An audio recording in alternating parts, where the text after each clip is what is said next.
Ever feel like DeFi is this giant maze Yeah, sometimes it can feel a bit like that. with all these moving parts and connections? It's a lot. Well, today we're going deep on 3 platforms that are making waves. Balancer, DFX Finance, and TELx. 3 big players in the space. They're all playing a role in this stablecoin and liquidity revolution. So imagine this. What if your assets could be constantly working for you? Even while you sleep. Exactly. That's just a taste of what we're exploring in this deep dive. Sounds fascinating. So first, let's break down Balancer. It's a decentralized exchange, but instead of that traditional order book, Like buyers and sellers listing their orders. yeah, it uses these pools of tokens. They determine prices and make trades happen automatically. And that's the magic of an automated market maker, or AMM as they call it. Precisely. Balancer Okay. isn't just a platform, though. It's like, The base, the foundation. exactly, for this whole collaborative DeFi ecosystem we're about to explore. It really is. It provides the framework for projects like DFX Finance and TELx to build their own liquidity pools. And those are critical. Absolutely, for efficient trading and the high yields that really draw people to DeFi. Right. So speaking of DFX Finance, they specialize in foreign exchange within DeFi, right? Exactly. They want to make trading stablecoins tied to different fiat currencies really smooth. Seamless and straightforward. Yeah.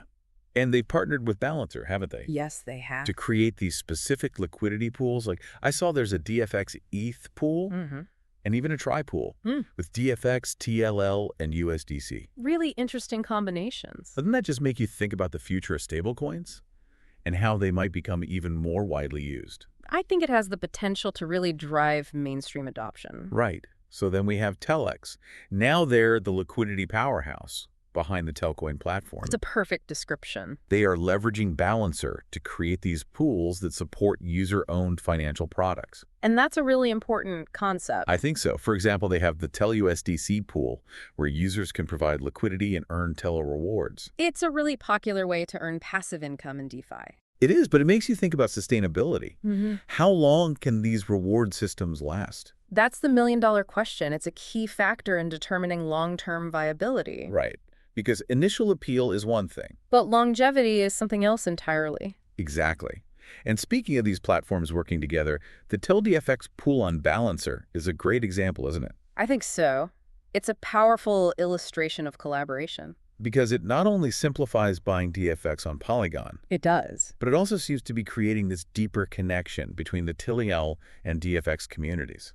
That's right. These platforms are going beyond just technical They're partnerships. fostering community growth. Exactly. They're actively supporting each other's development, and you can really see the synergy in their ongoing updates. Right. Like in December 2023, Yeah. when DFX Finance proposed this new liquidity pool on Balancer. 40% DFX, 20% USDC, and 40% TLL.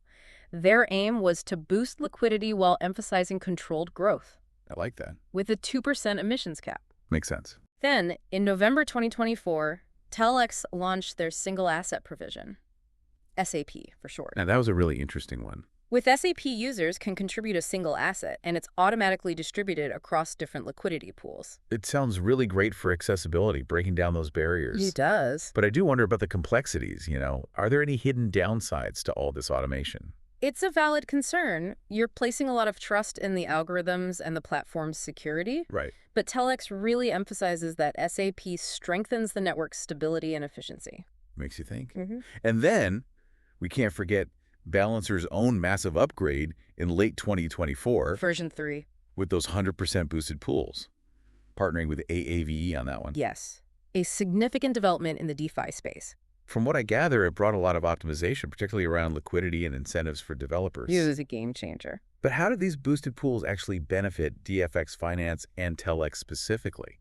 That's what I'm curious about. Well, it's all about the ripple effect. Balancer's improvements like more efficient liquidity management and an overall better user experience. They trickle down. Exactly. They directly enhance the platforms built on top of it. So both DFX Finance and TELx gain from a more robust and attractive base layer. Interesting. So what does all of this mean for the future of DeFi? That's the big question, isn't it? We've seen how Balancer, DFX Finance, and TELx are working together to make DeFi more accessible and efficient. And potentially more engaging for the average user. Definitely. But with DeFi evolving so rapidly, it's hard to know what's coming next. It's a constantly changing landscape. It is. So what do you think? What does the future hold for decentralized finance and these user-owned financial products? Even more importantly, how can you be a part of it all? It's something to really consider. It is. It's an exciting time to be involved in DeFi. I think so too.